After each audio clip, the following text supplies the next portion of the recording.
আসসালামু আলাইকুম। সবাইকে শুভেচ্ছা জানাচ্ছি। মাসুম মাহবুব।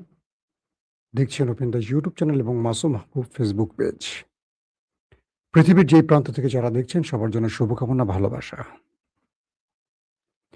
ইরান এবার একটা অবিস্মরণীয় ঘটনা ঘটিয়েছে। এতদিন ধরে ইসরায়েল, আমেরিকা ইরানের উপর হামলা করত। আর ইরান পাল্টা জবাব দিত। এবার ইরান নিজেই হামলা দিয়ে শুরু করেছে আবার নতুন করে। আমেরিকা, ইসরায়েল সহ পুরো পৃথিবী হতবাক। ইরান করছেটা কি? জানাবো বিস্তারিত। পাশাপাশি সৌদি আরব এবং আমেরিকা যৌথভাবে ইরাকের ভেতরে অ্যাটাক করেছে। অনেক সেনা হতাহতের খবর পাওয়া যাচ্ছে। অন্যদিকে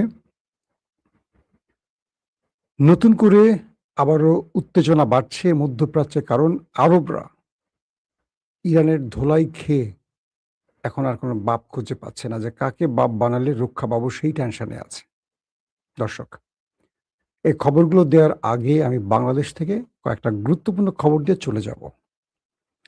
ইতিমধ্যে আপনারা জানেন যে হবিগঞ্জে এনসিপির সাথে সরকার দলীয় ছাত্র সংগঠন, ছাত্রদল, যুবদলের একটা বড় বিরোধ লেগে গেছে। গতকালকে এনসিপির জুলাই পদযাত্রায় সরকার দলীয়দের পক্ষ থেকে ব্যাপক হামলা করা হয়, যার ফলে সার্জিস আলম, নাসিরুদ্দিন পাটোয়ারি সহ ২০ জনের বেশি আহত হয়েছে এবং এর মধ্যে একজনের চোখ উপড়ে ফেলার চেষ্টা করা হয়েছে। ডাক্তার বলেছে তার চোখ স্থায়ীভাবে হয়তোবা নষ্ট হয়ে গেছে। এরকম একটা ধারণা, এটা এনসিপির নেত্রী তিনি জানিয়েছেন।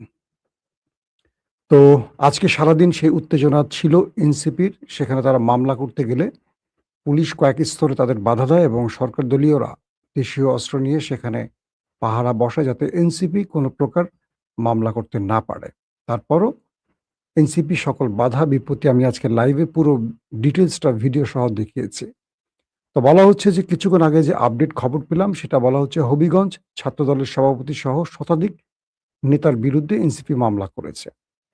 আজ মঙ্গলবার ৭-২৯, অর্থাৎ জুলাইয়ের ২৯ তারিখ এনসিপির পদযাত্রায় হামলার ঘটনায় রাতে হবিগঞ্জ জেলা ছাত্রদলের সভাপতিকে প্রধান আসামি করে ১১ জনের নাম উল্লেখ সহ অজ্ঞাত আরো ১০০ জনকে আসামি করে মামলা করেছে এনসিপি। রাতে কামাইছড়া পুলিশ ফাঁড়ির ইনচার্জ এসআই অভিজিৎ রায় মামলার বিষয়টি নিশ্চিত করেছেন। তো আমরা যে মামলার কেন্দ্র করে অনেক ঘটনা ঘটেছে, সেই মামলাটি অবশেষে হয়েছে। পাশাপাশি আ বুধবার যেই ঘটনাগুলো ঘটেছে, অর্থাৎ সেখানে যেই নাগরিক পার্টির সাথে এনসিপির যে ঘটনাগুলো ঘটেছে, এই কর্মসূচির অংশ নিতে আজকে এনসিপির আহ্বায়ক নাহিদ ইসলামের নেতৃত্বে কেন্দ্রীয় নেতা ও দলীয় কর্মীরা হবিগঞ্জের উদ্দেশ্যে রওনা হলে পথে পথে তাদের বাধা দেয়া হয়। অর্থাৎ কালকে সার্জিস এবং নাসিরুদ্দিন পাটোয়ারি সহ বাকিদের উপর হামলার ঘটনায় আজকে সেখানে পুরো এনসিপির কেন্দ্রীয় লিডাররা সব চলে যায়। নাসিরুদ্দিন পাটোয়ারি, সার্জিস ছিল, আখতার হোসেন ছিল, নাহিদ ইসলাম ছিল, আমাদের হাসনাত আব্দুল্লাহ সহ সবাই। তো বলা হচ্ছে আজকে তারা যখন হবিগঞ্জে যায়, তখন পথে পথে তাদের বাধা দেয়া হয়। বিকেলের শেষ খবর পাওয়া পর্যন্ত আমরা যে বিষয়টি জানি যে তারা হবিগঞ্জ বাহুবল উপজেলার কামাইছড়া ঢাকা সিলেট মহাসড়কে অবস্থান করে। এ সময় মুষলধারে বৃষ্টি নামলে তারা বৃষ্টির মধ্যে বসে থাকে। শেষ পর্যন্ত তারা মামলাটি করতে পেরেছে। আমাদের কাছে এটা হলো এনসিপির আজকের খবর। তবে দুঃখের সাথে বলতে হচ্ছে যে এই জিনিসগুলো বিএনপিকে, আমি মনে করব যে তাদের ভাবমূর্তিকে নষ্ট করে দেবে। বিএনপি এই পদগুলো পরিহার করা খুব জরুরি। কারণ দেশ পরিবর্তন চায়। যে কারণে হাসিনার বিরুদ্ধে সবাই নেমেছিল। এই মেসেজটা বিএনপিকে নিতে হবে। আর বিএনপি যারা খুশি হচ্ছেন এনসিপিকে মারার জন্য, তাদেরকে বলে রাখি, গত ১৫ বছর আপনারা মার খেয়েছেন। আপনাদেরকে যারা উদ্ধার করতে নেমেছিল ত্রাতা হিসাবে, তাদের প্রতি আপনাদের ঘৃণা প্রমাণ করে যে রাষ্ট্রীয় ক্ষমতা যারা বসে তারা সব একই পথে চলে। তাহলে হাসিনার দোষটা কোথায় ছিল? হাসিনার অপরাধটা কি ছিল? হাসিনা যা করছে আপনারা তো তাই করছেন। অতএব হাসিনার চেয়ে যদি ভিন্নতা সৃষ্টি করতে না পারেন, আগামী দিনে আপনাদের জন্য প্রবলেম হবে। যত ভালো কিছুই করেন, ম্লান হয়ে যাবে। হাসিনার চেয়ে ভালো কিছু কি করবেন? হাসিনা পুরো ঢাকা শহরটাকে পরিবর্তন করে ফেলেছে। পদ্মা সেতু, Karnaphuli tunnel, flyover, metro rail, বাংলাদেশে এইরকম কাজ কেউ করেনি। যদিও হাসিনা এই বৃহৎ প্রকল্পের নামে লুট করেছে, হরিলুট করেছে, সত্য কথা। তো সেই হাসিনাকে মানুষ ধাক্কা দিয়ে সরাতে ২ সেকেন্ড সময় নেয়নি। জীবন দিয়ে হাসিনাকে সরিয়েছে। সুশাসন সবচেয়ে বেশি প্রয়োজন। আমার দল ক্ষমতায়, আমি যা খুশি করব, এই নীতির বিরুদ্ধে পুরো বাংলাদেশ জেগে উঠেছে। সেটা যেই দলই হোক। আমি বিএনপি ক্ষমতায় আসছে, আমি সবচেয়ে বেশি খুশি ধরেন। কিন্তু এই নীতির বিপক্ষে তো আমিও। তো যারা একটু বিবেকবান, শিক্ষিত লোক, তারা কখনো মাসল পাওয়ার ব্যবহার করে না। দল ক্ষমতায় আছে বলে সব করবে। এই নীতির বাইরে আমাদের যেতে হবে, নতুবা বাংলাদেশে আবার বিপ্লব আসবে। সুশাসন বিএনপি তৈরি করতে পারলে বাংলাদেশে বিএনপি শাসন ব্যবস্থা স্থায়ী হবে, এটা হলফ করে বলা যায়। অতএব সুশাসন সবার আগে জরুরি। আরেকটি বাংলাদেশের খবর, শাপলা চত্বর হত্যা মামলায় লতিফ সিদ্দিকী গ্রেফতার হয়েছেন। এই খবরটি আমাদের কাছে আসছে। দর্শক, আমরা আপাতত বাংলাদেশের বাইরে চলে যাই এবার। কিছুক্ষণ আগে আমরা যে খবরটি পেলাম, ইরানের একটি গণমাধ্যমের হিসেব অনুযায়ী জর্দানে কি করেছে, অর্থাৎ একটু হিস্ট্রিটা আপনাদের বলে নিতে হয়। এতদিন ধরে আমেরিকা এবং ইসরায়েল ইরানে অ্যাটাক করত, আর ইরান কি করত, তারা পাল্টা জবাব দিত। এবার ঘটনাটা ঘটছে পুরো উল্টো। যখন আমেরিকা গত ৩-৪ দিন যুদ্ধ বন্ধ রেখে পর্দার অন্তরালে ইরানের সাথে আলোচনা করতে চাইছে কাতার এবং পাকিস্তানের মধ্যস্থতায়, হঠাৎ করে হঠাৎ করে শুধু না, এই প্রথম ইরান আমেরিকার ঘাঁটি টার্গেট করে ম্যাসিভ আকারে অ্যাটাক করেছে। মানে পুরো আক্রমণের পর আমেরিকা, ইসরায়েল সহ পুরো পৃথিবী হকচকিয়ে গেছে। কি করে সম্ভব? ইরান আমেরিকাকে তোয়াক্কাই করছে না যে নিজ থেকে আক্রমণ শুরু করে বসছে। এই প্রথম এমন একটি ঘটনা ইরান ঘটালো যে পুরো বিশ্ব অবাক। নিজ থেকেই আক্রমণ ছাড়া, মানে ইরানে আক্রমণ ছাড়াই ইরান নিজ থেকেই অ্যাটাকটি করেছে। কয়েকটি তথ্য বলছে যে আমেরিকা জর্দানে তাদের ইরানের মার খেয়ে তারা যে দুর্বল হয়ে পড়েছে, তাদের বেস যে ১২টা বাজিয়ে দিয়েছে, তাদের প্রতিরক্ষা ব্যবস্থা, তাদের হ্যাঙ্গার, ড্রোন, যুদ্ধ বিমানের হ্যাঙ্গার, প্রচুর সামরিক বাহিনীর সদস্য হতাহত, সবকিছু মিলে আমেরিকা যে একটা বড় আঘাত খেয়েছে, সেইটার থেকে বাঁচার জন্য তারা ইরানে আক্রমণ বন্ধ করে নিজেকে গোছাবার চেষ্টা করছিল।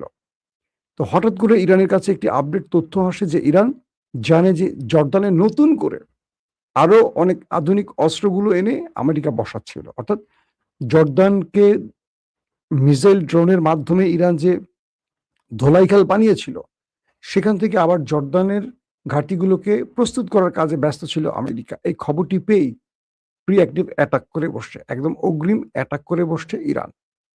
তো ইরানের যে গণমাধ্যম, তাদের দাবিটি আমি একটু আপনাদের জানাই। তারা বলছে ইসলামিক রেভলিউশনারি গার্ড কোর জানিয়েছে তারা জর্দানে একটি মার্কিন বিমান ঘাঁটি ও কেন্দ্রীয় কমান্ড সেন্টার, যেটাকে আমরা সেন্টকম বলি, সহ বেশ কয়েকটি ব্যালিস্টিক ক্ষেপণাস্ত্র হামলা চালিয়ে ধ্বংস করেছে। এবং ইরান সতর্ক করে বলেছে যে ইরানের স্বার্থের বিরুদ্ধে মার্কিন হুমকি এবং অবৈধ উদ্দেশ্য প্রণোদিত কর্মকাণ্ড অব্যাহত থাকলে প্রতিরোধ চলবে। অর্থাৎ ইরানের বিরুদ্ধে আমেরিকা আরেকটি বড় অ্যাটাকের জন্য যে প্রস্তুতি নিচ্ছে, এটাকে অবৈধ কর্মকাণ্ড হিসেবে ইরান চিহ্নিত করছে। আইআরজিসির মহাকাশ বাহিনী, এক অ্যারোস্পেস যেটাকে আমরা বলি, এক বিবৃতিতে এই হামলার ঘোষণা দিয়ে বলেছে শিশু হত্যাকারী মার্কিন সেনাবাহিনীর আগ্রাসী কর্মকাণ্ডের জবাবে এই হামলা চালানো হয়েছে। আইআরজিসি বলছে যতদিন পর্যন্ত ইসলামী প্রজাতন্ত্র ইরানের বিরুদ্ধে হুমকি অব্যাহত থাকবে এবং আমাদের স্বার্থের বিরুদ্ধে মার্কিন বাহিনীর অবৈধ ও বিদ্বেষপূর্ণ কর্মকাণ্ড চলতে থাকবে, ততদিন ইরানের প্রতিরোধও অব্যাহত থাকবে। মার্কিন কর্মকর্তাদের হুমকি এবং আমাদের স্বার্থের বিরুদ্ধে অবৈধ হস্তক্ষেপ অবশ্যই বন্ধ করতে হবে। আমেরিকাকে ইরান স্পষ্ট এই বার্তাটি দিয়ে দিল যে তোমরা আমাদের বিরুদ্ধে প্রকাশ্যে হোক আর গোপনে হোক, যা কিছু করো আমরা জানি এবং আমরা তোমাদের প্রতিহত করতে সদা প্রস্তুত আছি। দর্শক, ইরানের আরো খবর দিব, গুরুত্বপূর্ণ আরো খবর আছে। আমরা একটু ইরাকের খবর থেকে ঘুরে আসি। ইরানি গণমাধ্যম আরো বলছে যে পশ্চিম ইরানের একটি হাসপাতাল, তাদের অনেক আহত আসছে। কি ঘটনা হয়েছে সেটা, বুধবার ইরানি গণমাধ্যমের খবর অনুযায়ী ইরাকের অভ্যন্তরে মার্কিন সৌদি বিমান হামলায় আহত বেশ কয়েকজন ইরাকিকে চিকিৎসার জন্য ইরানে স্থানান্তর করা হয়েছে। বোঝেন অবস্থা কি? ফার্স্ট নিউজ এজেন্সি জানিয়েছে ইরানি রেড ক্রিসেন্টের সমন্বয় আহতরা ইরাকের সাথে খোস রাবি সীমান্ত দিয়ে ইরানে প্রবেশ করে এবং সেখান থেকে তাদের পশ্চিম ইরানের একটি হাসপাতালে স্থানান্তর করা হয়। মার্কিন সেন্টকম জানিয়েছে যে মার্কিন ও সৌদি বাহিনী ইরাকে ইরান সমর্থিত গোষ্ঠীগুলোর সঙ্গে যুক্ত লক্ষ্যবস্তুতে যৌথভাবে সুনির্দিষ্ট হামলা চালিয়েছে। তারা আরো জানায় এই অভিযানে এমন স্থানগুলোকে লক্ষ্যবস্তু করা হয়েছিল যেগুলো মার্কিন বাহিনী এবং সৌদি জ্বালানি অবকাঠামোর উপর হামলার সঙ্গে জড়িত। সৌদি আরব বলছে ইরাকি ভূখণ্ড থেকে দেশটির পেট্রোলিয়াম স্থাপনাগুলোতে হামলার জবাবে জাতিসংঘ সনদের 51 নং অনুচ্ছেদ অনুযায়ী আত্মরক্ষার্থে এই হামলা চালানো হয়েছে। রিয়াদ সতর্ক করে দিয়েছে যে ইরান সমর্থিত গোষ্ঠীগুলো আরো হামলা চালালে তারা কঠোর সামরিক ব্যবস্থা নেবে। প্রধানত ইরান সমর্থিত শিয়া সশস্ত্র গোষ্ঠীগুলোর জোট পপুলার মোবিলাইজেশন ফোর্সের PMF নিশ্চিত করেছে যে হামলায় তাদের বেশ কয়েকটি সদর দফতর ক্ষতিগ্রস্ত হয়েছে। এতে তাদের অন্তত 20 জন সদস্য নিহত এবং 32 জন আহত হয়েছেন এবং ব্যাপক ক্ষয়ক্ষতি হয়েছে। এটি আজকে ইরাকের উপর আমেরিকা এবং সৌদি আরবের যৌথ হামলার খবর আপনাদেরকে দিলাম। বিষয়টা হলো যে অবশেষে সৌদি আরব হামলা করার সাহস করলো আমেরিকাকে সাথে নিয়ে, এবং তারা বলছে যে তারা ইরানের বিচ্ছিন্ন গোষ্ঠীগুলোর উপর অ্যাটাক করেছে। কিন্তু দুঃখজনক হলো সত্য যে ইরাক সরকার, মার্কিন পুতুল যে নতুন সরকার, তারা নীরবে দেখেছে অন্য দেশ থেকে তাদের উপর হামলার ঘটনাটি। প্রশ্ন হলো যদি ইরাক থেকে সৌদি এবং সৌদিতে অ্যাটাক করলে পাল্টা জবাব দেয়া বৈধ হয় সৌদি আরব বা আমেরিকার জন্য, তাহলে ইরানে যারা আক্রমণ করছে আরব দেশ ব্যবহার করে, তাহলে ইরান তাদের উপর হামলা করবে, এটি তো স্বাভাবিক। এটাকে সৌদি আরব বা আরব দেশগুলোকে মেনে নিতে হবে যে ইরান যেটা করছে সেটাও বৈধ। দর্শক, পাশাপাশি জর্দানে একটি মার্কিন ঘাঁটিতে আবারও ক্ষেপণাস্ত্র হামলার কথা জানিয়েছে। পাশাপাশি মার্কিন প্রেসিডেন্ট ডোনাল্ড ট্রাম্প এই হামলার পাল্টা জবাব দেওয়ার ঘোষণা দিয়েছেন। তার মানে আজ রাতে আমেরিকা ইরানে বড় আক্রমণ চালাবে, এটি ধারণা করা যেতে পারে। এর পাশাপাশি আঞ্চলিক যুদ্ধ বিস্তৃত হতে থাকায় 7টি প্রদেশ জুড়ে চালানো হামলায়, মার্কিন সৌদি হামলায় ইরাকে যে ক্ষয়ক্ষতি হয়েছে ইরাকের জনগোষ্ঠীর, এটির জবাব ইরান আবারও দিবে, এই ঘোষণাটিও আসছে। আবার রয়টার্সের প্রতিবেদন অনুযায়ী সামুদ্রিক নিরাপত্তা সংস্থা আমব্রে ঘটনাটির প্রাথমিক মূল্যায়নের বরাত দিয়ে জানিয়েছে যে মিশরের ভূমধ্যসাগরীয় বন্দর দামিয়েত্তায় একটি মার্কিন মালিকানাধীন গ্যাস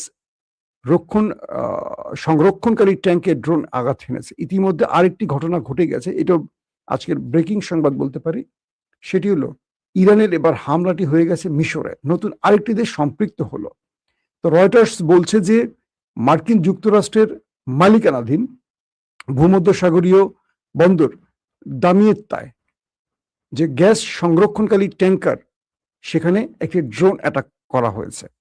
এতদিন কিন্তু মিশরে কোনো অ্যাটাক করেনি, আজকে নতুন করে মিশরের অ্যাটাক হয়ে গেছে। সেটা মার্কিন গ্যাসের একটি জাহাজ, ট্যাঙ্কার বলতে পারে। পাশাপাশি তেহরান হরমুজ প্রণালীর মধ্য দিয়ে যাতায়াতের পথ বিভক্ত করার ওমানের প্রস্তাব প্রত্যাখ্যান করেছে। ওমান যে আমেরিকা এবং সৌদিদের চাপে পড়ে নতুন একটি প্রস্তাব দিয়েছিল ইরানকে, দুটো আলাদা পথ তৈরি করার, এটি ইরান সরাসরি প্রত্যাখ্যান করেছে এবং বহির্গমন পথের উপর আংশিক নিয়ন্ত্রণের আহ্বান জানিয়েছে।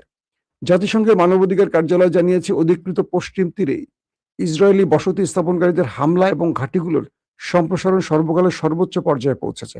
এটা হলো আপনাদের গাজার প্রসঙ্গে একটি স্টেটমেন্ট পাওয়া গেছে। দর্শক, এখন আমরা একটু আপনাদের সাথে আলোচনায় আসি আরো কিছু গুরুত্বপূর্ণ খবরের। কারণ হলো যে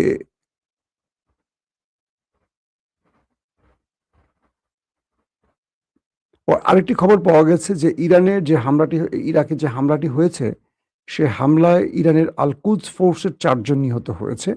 এটি ইরানের একটি গণমাধ্যম জানিয়েছে। তারা বলছে আইআরজিসির 4 সদস্য ইস্পাহান প্রদেশের কাশান শহরের বাসিন্দা ছিলেন। তো রাতে ইরাকের পবিত্র কারবালা নগরীতে পরিচালিত মার্কিন সৌদি আগ্রাসনের 4 জন সৈন্য শহীদ হয়েছেন, তারা এটি নিশ্চিত করেছে ইরানের। তার মানে সৌদি আরবের উপর বড় আক্রমণ হতে যাচ্ছে, আপনার চোখ বন্ধ করে আমরা এখন বলতে পারি। দর্শক, আসেন কয়েকটা গুরুত্বপূর্ণ খবরের বিশ্লেষণে আমরা একটু যাই। সেটা হলো যে নতুন করে মিশরের একটা অ্যাটাকের খবর পাওয়া গেল। আবার সৌদি যে পাল্টা জবাব দিল ইরাকে, বলছে তারা ইরানের স্বার্থ সংশ্লিষ্ট স্থানগুলোতে। আমরা এটুকু বলতে পারি সৌদি এবার ইরানের বড় টার্গেটে পরিণত হতে যাচ্ছে।